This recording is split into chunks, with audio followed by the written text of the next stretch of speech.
You're really bad at pretending you don't want to sit next to him. Noah said it so quietly I almost missed it, but my hands still tightened around the steering wheel. I didn't look at him in the rearview mirror. I couldn't, because Caleb was sitting right beside me in the passenger seat, messing with the playlist like he hadn't just ruined my entire weekend by existing. What? I forced a laugh. It came out too quick. Too fake. Noah leaned back in the third row, calm as ever. Nothing. That was the problem with Noah. He noticed things. The tiny things. The kind of things everybody else missed because Mason was too busy yelling about snacks. Tyler was already opening a bag of chips, even though we had been on the road for 20 minutes, and Grant was complaining about losing service before we even reached the mountains. I should have stayed home. That was my first mistake.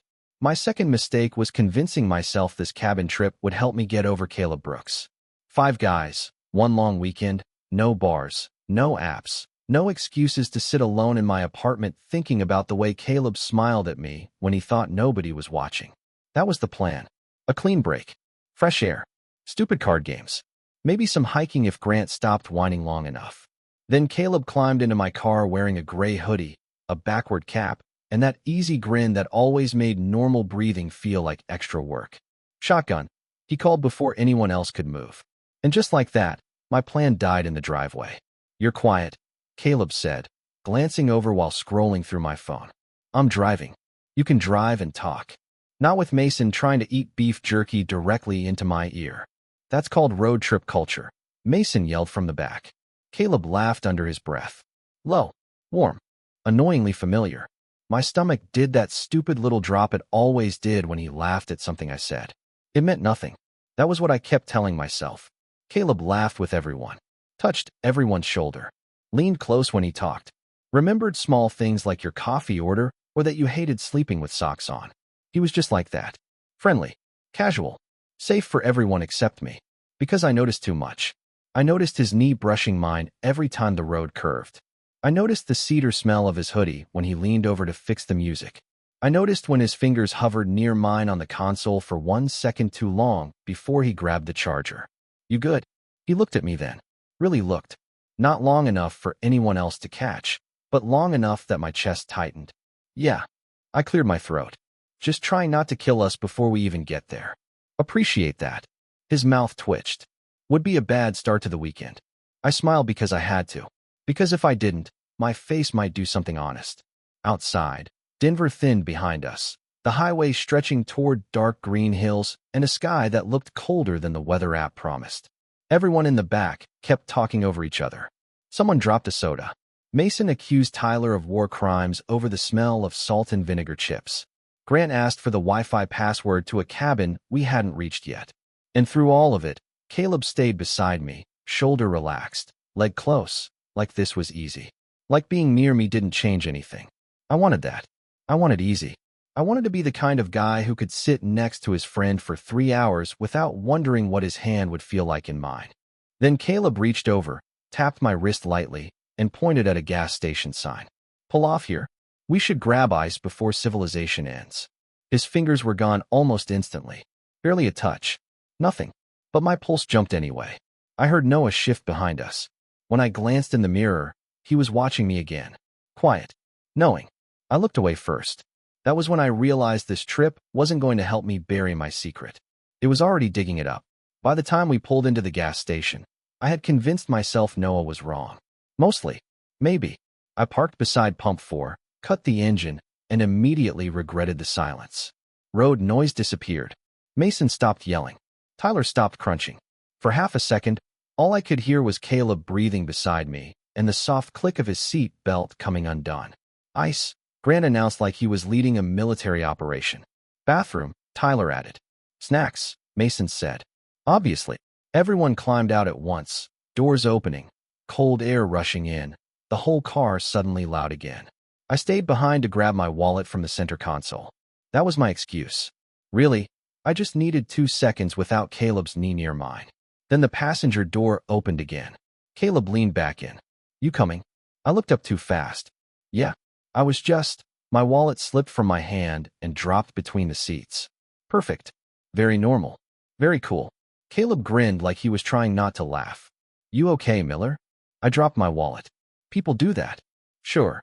He reached down before I could stop him, his shoulder brushing mine as he leaned across the console. For one stupid second, we were too close. His hoodie sleeve touched my arm. His hair smelled like whatever shampoo he used, clean and faintly minty, and my brain went completely useless. He grabbed the wallet, but he did not hand it over right away.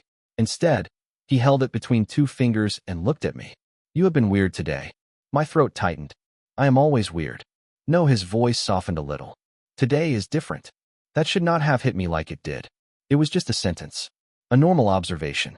But Caleb looking at me in the front seat of my own car, like he actually cared about the answer, made my chest feel too small. I reached for the wallet. His fingers brushed mine when he gave it back. Barely anything. Still enough. "I am fine," I muttered. "Just tired." "You slept, what, for hours?" I blinked. "How do you know that?" He shrugged, stepping back from the open door. "You texted the group chat at 2 in the morning about whether cabins have bears." From the back of the car, Noah coughed once. Not a real cough. More like he was covering a laugh. I shot him a look. He lifted both hands like he was innocent. Inside the gas station, everything smelled like burnt coffee and hot dogs that had been waiting too long under a heat lamp. Mason immediately started narrating his snack choices like anyone cared. Grant disappeared toward the restroom. Tyler bought 2 energy drinks, even though nobody trusted him with caffeine. Caleb grabbed a bag of ice from the freezer near the front, then paused at the coffee machine. "You still drink that terrible vanilla stuff?" I tried not to react. "It is not terrible. It tastes like melted birthday cake." That is the appeal. He rolled his eyes, but he still picked one up from the fridge and set it on the counter with his own drink. I stared at it. "What?" Caleb looked back at me. "You were driving. Figured you needed it." It was small. That was the worst part. A $4 gas station coffee should not have made my stomach flip. But he remembered. Of course he remembered. Mason leaned over my shoulder. "Way too close." Caleb bought you a little road trip treat." "Shut up." I reached for my wallet, but Caleb had already tapped his card. "Too late. I can pay you back. You can drive without murdering us." "That is payment enough." He smiled, but it was quieter this time. Less for the group. More for me. I looked away first because I always looked away first. Back at the car, everyone fought over who had to sit in the back row. Caleb slid into the passenger seat again like it was already his spot. Like there had never been a question. When I started the engine, he twisted the cap off the coffee and handed it to me before I could ask. Our fingers touched again. This time, neither of us moved for a second. Not long. Not enough to mean anything. But Noah saw it. I knew because when I checked the mirror, his expression had changed. He was not teasing anymore. He looked almost worried. Caleb leaned back, eyes on the road ahead. "Cabin is only 40 miles out." Mason groaned. Finally, I took a sip of the coffee. Too sweet. Exactly how I liked it. I told myself it meant nothing. But Caleb looked over and smiled like he knew that too. The cabin looked normal from the outside, which felt unfair. A normal place should not have been able to ruin me that fast. It sat at the end of a gravel road, tucked between tall pines, with a wide front porch, a stone chimney, and a lake flashing silver through the trees behind it. Mason jumped out before I even parked. I called the biggest room. Grant stared at him. "You are one person. A person with needs." Tyler kicked open his door and immediately dropped a bag of chips onto the driveway. Noah just looked at the cabin, then at me, like he was already waiting for the next mistake. Caleb stretched beside the car, arms over his head, hoodie lifting just enough for me to panic and look directly at the ground like gravel had suddenly become fascinating. "You good?" His voice was too close. I glanced up. He was watching me with that almost smile. "Fine. You look scared." "I am scared of Mason choosing a room before we check for raccoons." "Valid." Caleb laughed, then reached past me into the trunk for his duffel. His shoulder pressed against mine for half a second. There was plenty of space. He did not need to stand that close. I told myself that. I also did not move. Inside, the cabin smelled like wood smoke and old coffee. The living room had a huge couch, a fireplace, and windows facing the lake. It should have felt relaxing. Instead, everyone started yelling about bedrooms within 15 seconds. Grant came down from the loft holding up 4 fingers. "Bad news. For actual beds." Mason turned slowly, already smiling. "Oh, that is easy." My stomach dropped before he even pointed. "Ethan and Caleb can share." Tyler laughed so hard, he almost choked. They basically already act married. I froze. Not dramatically. Not enough for anyone to notice right away. Just enough that my hand tightened around my bag strap. Caleb looked over at me. For a second, I expected him to laugh too. Make it normal. Make it stupid. Give me an exit. But he only smiled a little and looked back at Mason. You jealous? The room went weirdly quiet. Just for a beat. One tiny beat where the joke landed too close to something real. Mason blinked, then recovered with a loud, "Of what?" "Your emotional support driver." Everyone laughed. I did too, because that was what I was supposed to do. Caleb picked up his duffel and nodded toward the hallway. Come on, husband. Let us go see our tragic marriage suite. Do not call it that. My voice cracked just enough to make Noah look up. Great. The room was small. Too small. One queen bed pushed against the wall, a nightstand, a lamp with a crooked shade, and a window looking out toward the darkening lake. There was not even a couch. Not a chair. Not a second option unless one of us wanted the floor. I stood in the doorway like my shoes had grown roots. Caleb dropped his bag near the bed, completely casual. You snore. No, you sure? Why do you sound hopeful? He grinned. I need flaws to balance you out. My brain stopped for a second. What does that mean? Caleb looked at me, and the grin faded into something softer. Nothing. But it did not sound like nothing. He turned away first, unzipping his bag, and I hated how badly I wanted him to turn back. I walked in and set my duffel on the floor, careful to leave space between us that the room did not really have. I can sleep on the floor. Caleb's head snapped up. No, it is fine. Ethan. Just my name. Low. Firm. My chest tightened. It is one bed. We are adults. He tossed a pillow at me lightly. Do not make it weird. Too late. It was already weird. It had been weird since he bought me coffee, since his fingers brushed mine, since he looked at me in the car like he could tell I was lying. I caught the pillow against my chest and tried to smile. You trust me, right? Caleb asked it like a joke. Almost. But his eyes stayed on mine a second too long. My mouth went dry. Yeah. The answer came out quieter than I meant it to. From the living room, Mason yelled that someone had forgotten burger buns, and the whole cabin snapped back into noise. Caleb finally looked away. I exhaled like I had been holding my breath for miles. I thought sharing a room would be the dangerous part. Then I saw Caleb place my vanilla coffee carefully on the nightstand beside my side of the bed. The first night should have been easy. Burgers, cheap beer, music from Mason's speaker, Tyler almost setting a paper plate on fire because he claimed he was warming it up, and Grant acting like no Wi-Fi was a personal attack. Normal cabin stuff. Normal guy stuff. I tried to lean into that. I laughed when I was supposed to. I flipped burgers. I made fun of Mason's playlist. I stood far enough from Caleb that nobody could turn it into another joke. Then Caleb quietly took the tongs from my hand and moved me back from the grill. You are standing in the smoke. I blinked. I noticed. Your eyes are watering. Maybe I am emotional about the burgers. His mouth twitched, but he still stepped between me and the smoke like it was his job. It was stupid. It was nothing. It was also exactly the kind of nothing that messed me up. Later, we ended up inside around the coffee table with cards scattered everywhere, and Tyler already losing at a game nobody fully understood. Caleb sat beside me on the couch. Not across from me. Not on the armchair. Beside me. His knee brushed mine once. Then stayed there. I kept staring at my cards like they contained government secrets. Truth or dare? Mason announced, because apparently we were all 16 again. Grant groaned. Absolutely not. Absolutely yes. Mason pointed at Caleb. You first, pretty boy. Caleb leaned back, relaxed on the surface. Truth. Coward. Mason smiled like he had been waiting for this. Biggest secret you never told anyone. The room reacted all at once. Tyler made some dramatic noise. Grant muttered, Here we go. Noah looked down at his drink, but I saw his eyes flick toward me. Caleb laughed softly, but it faded quicker than usual. His knee was still touching mine. I could feel the warmth through my jeans, and for some reason, that made the whole room feel smaller.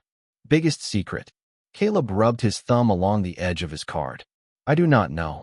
Liar, Tyler cut in. Everybody has one.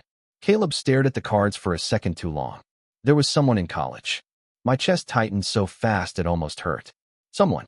I hated that word immediately. I almost told them something. Caleb continued, quieter now.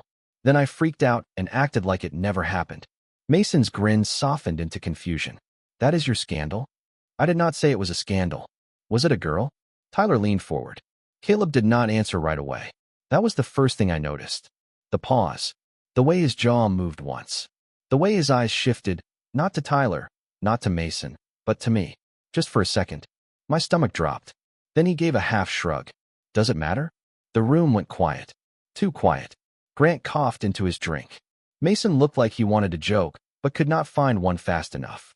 Caleb finally looked away from me, and the spell broke. Anyway, he added, forcing a smile, I pick Mason next. Everyone jumped at the escape. Mason complained. Tyler laughed too loud. The game moved on, but I stayed stuck in that pause. Was it a girl? Does it matter? I told myself not to build a whole story out of 3 words and 1 look. I told myself Caleb was just private. I told myself my brain was doing that cruel thing where it turned crumbs into proof. Then, 20 minutes later, when the group got loud again and Tyler started arguing with Grant about aliens for some reason, Caleb leaned closer without looking at me. You got quiet. I swallowed. So did you. His fingers rested on the couch cushion between us. Mine were right there too, less than an inch away. Ethan. He said my name like he was about to say something else. Something real. My heart started pounding. I looked at his hand, then his face. He looked nervous. Caleb never looked nervous. His fingers shifted, barely brushing mine. Neither of us moved. For 1 second, I thought he might actually take my hand. For 1 second, I wanted him to so badly I forgot how to breathe. Then Mason shouted from the kitchen, Who ate all the buns? Caleb pulled back first. Fast. Like he had woken up. I laughed because I had to, but it sounded wrong. Caleb stood and walked toward the kitchen without looking at me. Noah, sitting across the room, had seen the whole thing. He did not smile this time. He just watched me like he knew exactly how close I had come to losing the secret I was trying so hard to keep. By the next morning, everything looked normal. That was the worst part. The cabin smelled like coffee and burned toast. Mason was standing over the stove like a man fighting for his life. Tyler had sunglasses on indoors because apparently 3 beers and half a bag of chips counted as a medical emergency. Grant kept walking around with his phone raised, trying to catch 1 bar of service near the window. Noah sat at the table with a mug in both hands, quiet, watching. And Caleb acted like nothing had almost happened on the couch. Maybe it was nothing. Maybe I had imagined the way his fingers brushed mine. Maybe I had invented the pause after Mason asked if that person in college was a girl. Maybe I was just so deep into wanting him that I had started turning every accident into a confession. Then Caleb walked into the kitchen behind me and placed a hand lightly against my back as he reached around for a mug. Not my shoulder. Not my arm. My back. A quick touch. Warm through my sweatshirt. Casual enough that nobody could call it out. Long enough that I forgot what I was doing. Sorry, he murmured near my ear. You were blocking the coffee. I moved too fast and bumped the counter. Mason turned with a spatula in his hand. Damn, Ethan. It is just breakfast. Caleb stepped away immediately. Not far. Just enough. Leave him alone. You burned toast, and now you think you are Gordon Ramsay. Mason pointed the spatula at him. You are defensive this morning. I am hungry this morning. No. Mason narrowed his eyes between us, too entertained. Something is off with you too. My stomach dropped. Caleb grabbed a mug like he had not heard him. Something is off with your eggs. Tyler lifted his head from the table. Are there eggs? There were eggs, Grant muttered. Then Mason happened. Everybody laughed, and the moment passed. Mostly. But Noah did not laugh. After breakfast, we packed for the hike. It was supposed to be a short trail around the lake. Nothing serious. Just enough exercise for Grant to complain about and Mason to pretend he was outdoorsy. I tied my shoes by the front door, trying not to look at Caleb across the room. He was adjusting his backpack, sleeves pushed to his elbows, laughing at something Tyler said. He looked easy again, normal again. That made me feel worse. Outside, the air was cold enough to wake me up. Pine needles crunched under our shoes. The lake stayed visible through the trees, silver and still. Mason and Tyler walked ahead, arguing about whether they could survive in the woods. Grant followed them, already breathing like we were climbing Everest. Caleb started beside me, but I slowed down on purpose to check my water bottle. Coward move. I knew it. Noah fell into step next to me instead. For a few minutes, he said nothing. That made it worse. So, I finally muttered, Are you going to keep staring at me all weekend or charge admission? Noah smiled faintly. You tell me. Tell you what. How long you are going to keep pretending that thing with Caleb is normal. My pulse kicked hard. I looked ahead. Caleb was maybe 15 feet in front of us now, talking to Tyler, not turning around. There is no thing. Ethan. Noah did not sound amused. That was what scared me. I saw your face last night. I have a face all the time. Not like that. I swallowed and kept walking. The trail narrowed, branches brushing my sleeves. You are reading too much into it. Maybe. Noah stepped over a root. Or maybe you are terrified because if he knows, you cannot unknow what happens next. That hit too close. I hated him a little for it. He does not feel that way. You sure? I almost laughed, but it got stuck in my throat. Ahead of us, Caleb had stopped walking. Not completely obvious. Just enough to tie his shoe near the edge of the trail. But his shoe was already tied. His head was tilted slightly, like he had heard something. Noah noticed too. His expression changed. Ethan. My chest tightened. Caleb stood slowly and turned toward us. His eyes found mine first. Not confused. Not smiling. Careful. Like he had only heard the last part, and it had still been enough. I wanted to say something. Anything. But Mason shouted from up ahead that Grant looked like a divorced dad on a nature documentary, and the group burst into noise again. Caleb looked away, but not before I saw it. The question on his face. The one I was not ready to answer. Caleb barely talked for the rest of the hike. That should have made things easier. It did not. Silence from Caleb was worse than teasing from Caleb, because teasing gave me somewhere to hide. Silence just sat there between us like a closed door. When we got back to the cabin, everyone scattered. Mason and Tyler argued about lunch. Grant collapsed on the couch like the trail had personally attacked him. Noah gave me one look, the kind that said, "Fix this before it gets worse," then disappeared upstairs. I went to the kitchen and pretended to be very busy with a bottle of water. The cap would not open. Of course it would not. My hands were too tight around it, palms damp, heart still stuck back on the trail where Caleb had turned around and looked at me like he had heard more than I wanted him to. Here. Caleb's hand appeared beside mine. I almost dropped the bottle. He took it gently, twisted the cap once, and handed it back. Thanks. My voice came out flat. Too careful. Caleb leaned against the counter, arms crossed, eyes on the floor for a second before they lifted to me. Are you avoiding me? There it was. No joke. No soft landing. Just the question. My chest tightened. No, Ethan. I hated how much my name sounded different when he said it like that. Quiet. Tired. Like he had been holding it in. I looked toward the living room. Mason was still yelling about sandwich meat, but the kitchen felt separate.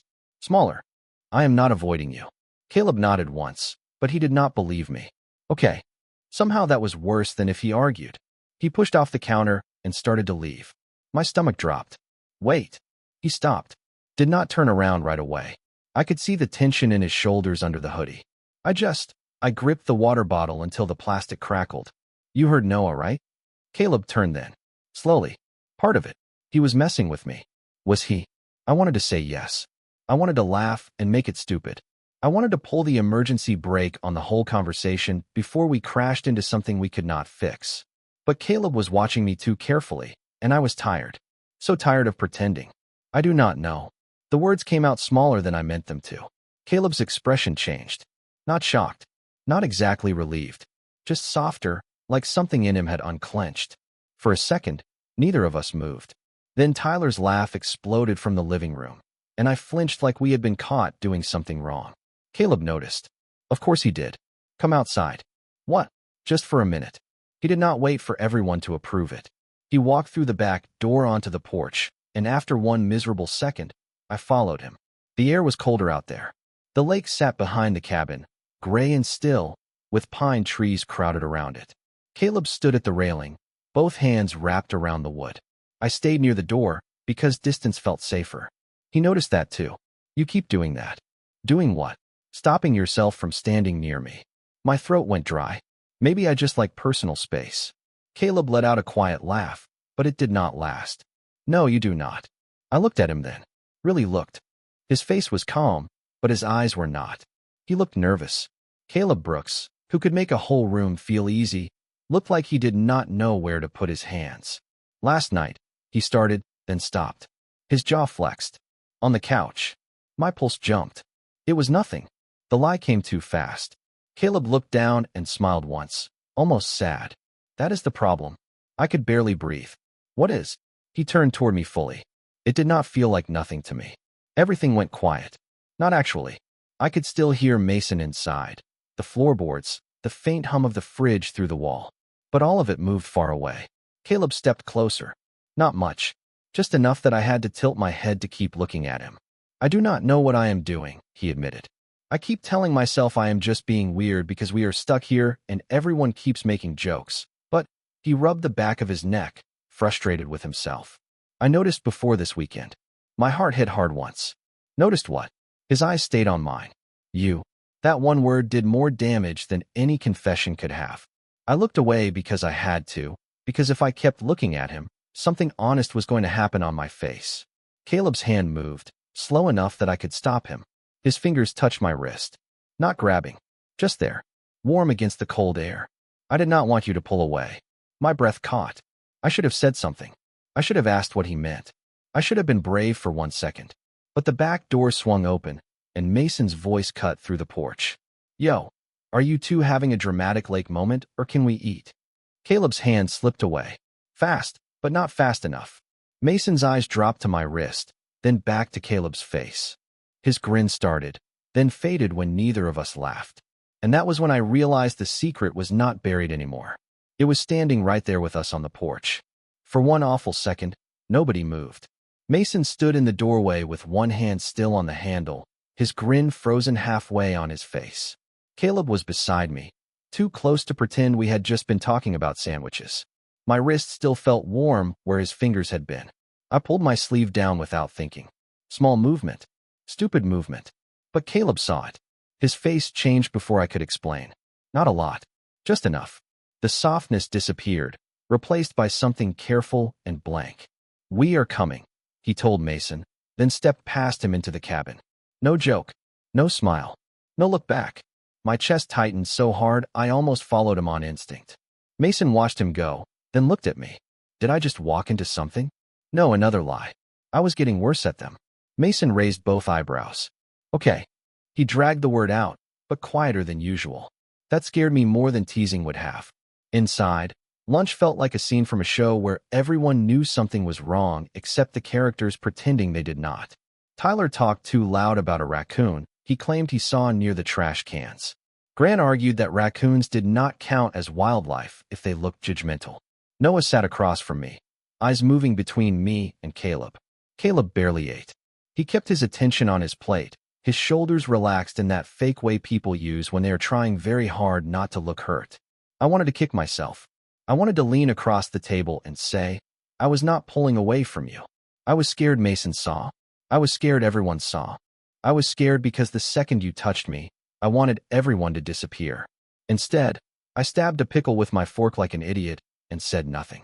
After lunch, the group split up. Mason wanted to check out the dock. Tyler wanted to nap. Grant wanted to find cell service and complain to the outside world. Noah caught my elbow near the sink while I was rinsing plates. You should talk to him. I kept my eyes on the water. I know. Then why are you standing here washing a plate that is already clean? I looked down. He was right. The plate was spotless. Because talking to him makes it real. Noah's expression softened, but he did not let me off easy. It is already real. You are just letting him think you regret it. That landed like a punch. I dried my hands too fast and went down the hallway to our room. The door was half open. Caleb was inside, sitting on the edge of the bed, phone in his hands, screen black. He was not using it, just holding it. Hey. He looked up. Hey. One word. Polite. Awful. I stepped inside but stayed by the door. Old habit. Bad habit. Caleb noticed. Of course he did. You do not have to explain. I want to. His mouth moved like he almost smiled, but he did not. Do you? I swallowed. Yes. The room felt smaller than it had earlier. One bed. One lamp. Two guys pretending they were not terrified. On the porch. I started, then stopped because my voice sounded wrong. When Mason came out, I panicked. Caleb looked down at his hands. Yeah, I got that. Not because of you. His jaw tightened. Ethan. No, listen.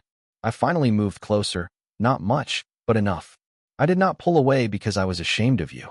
I pulled away because for 1 second I saw Mason looking at us, and I thought about everyone knowing before I even understood what this was. Caleb was quiet. Too quiet. And what is this? There it was. The question I had been avoiding since the gas station, maybe longer. My throat went dry. I do not know. He nodded slowly, like that hurt exactly as much as I was afraid it would. Right. That does not mean I do not want it. Caleb looked up then. His eyes searched my face, tired and guarded. You keep doing that. Doing what? Getting close enough that I think maybe I am not crazy, then stepping back like I imagined the whole thing. I had no defense. Because he was right. I sat beside him on the bed, leaving a few inches between us that felt louder than touching. I am scared of losing you, I admitted. The words felt raw.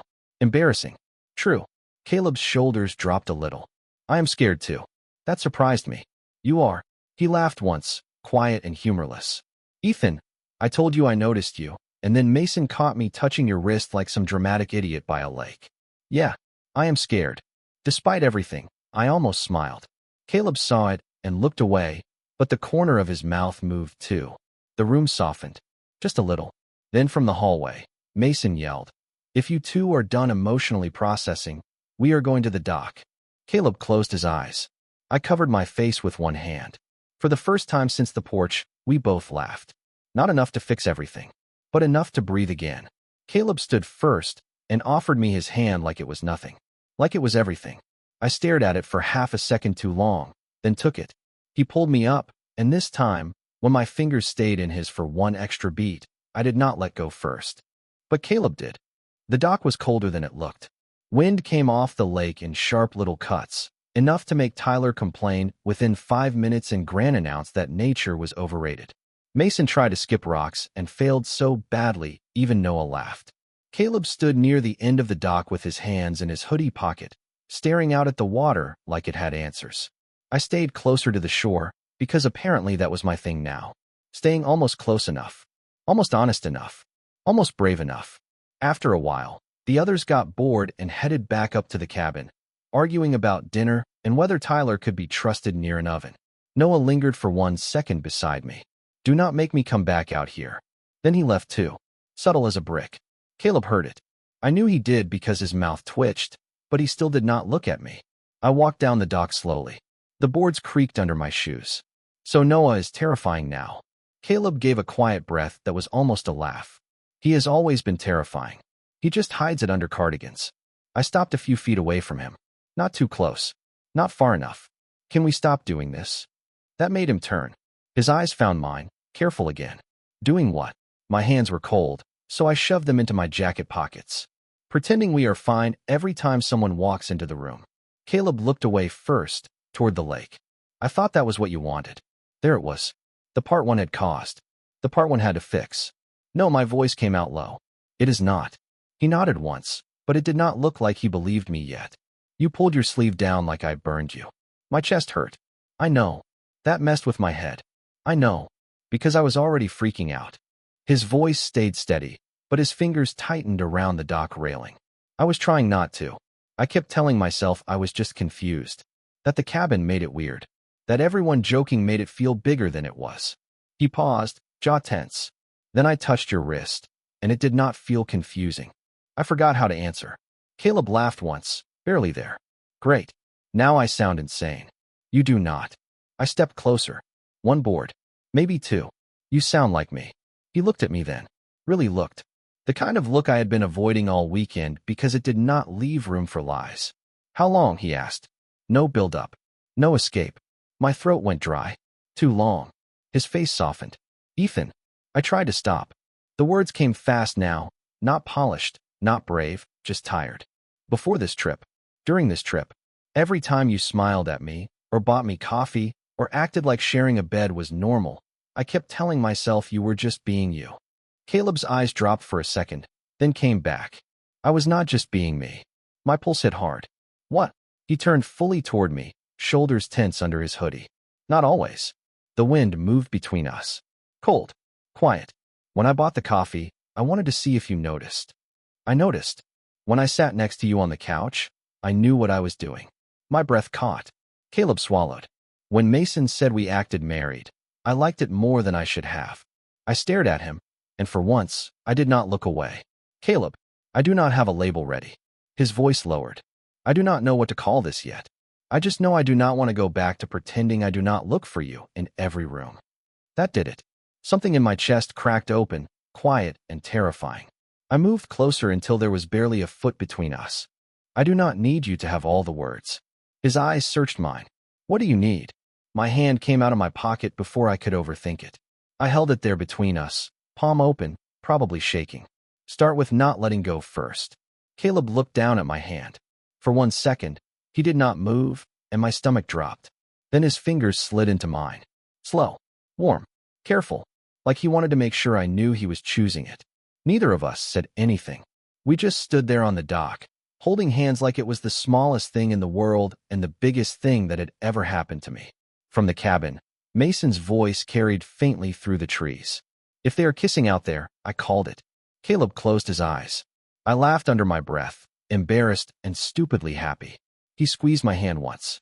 Still want to go back inside? I looked at our hands, then at him. Not yet. This time, he smiled like he believed me. We stayed on the dock until the cold finally got through our jackets. Not because we had some perfect speech ready. We did not. Mostly we stood there, hands together, pretending the lake was interesting when really we were both just staring at the same impossible thing between us and trying not to scare it away. Caleb's thumb moved once over my knuckles. Small. Careful. We should go in before Mason writes fan fiction about us. I laughed, and it came out shaky. Too late. He has probably started chapter 3. Caleb smiled, but he did not let go. That was the part one kept noticing. Every time I expected him to pull away, every time I braced for the moment to end, he stayed.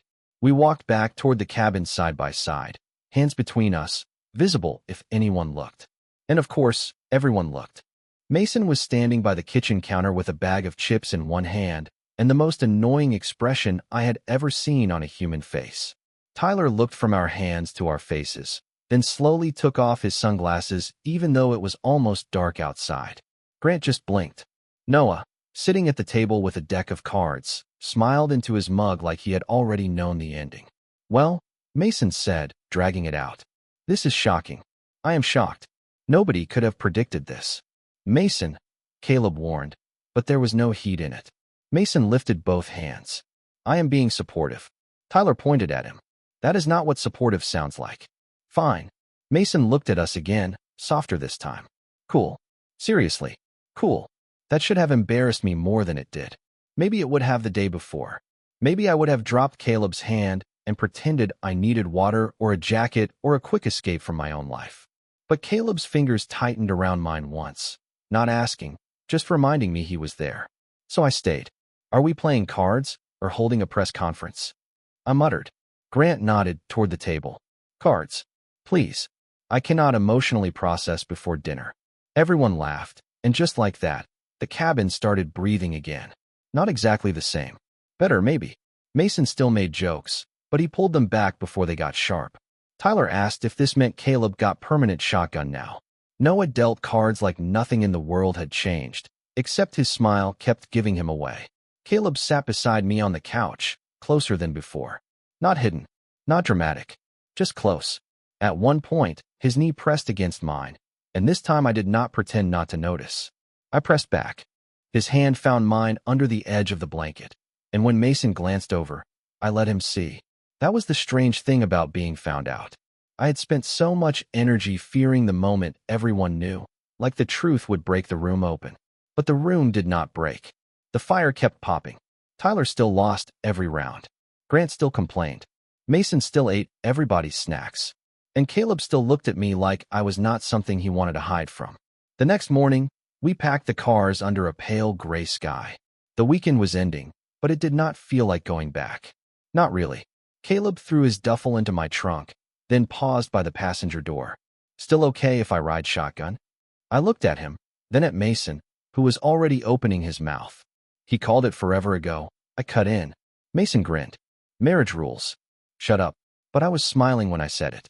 Caleb climbed in beside me, exactly where he had started. Same seat. Same hoodie.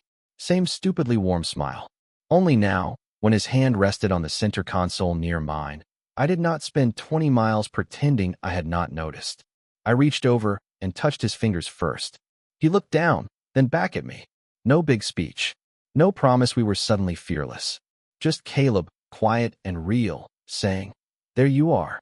My chest tightened, but in a different way this time. Softer. Easier. I started the car, and as the cabin disappeared behind us in the trees, I realized I had come up there with one secret I was desperate to bury. I left with his hand next to mine, the whole car knowing, and for the first time all weekend, I did not want to hide.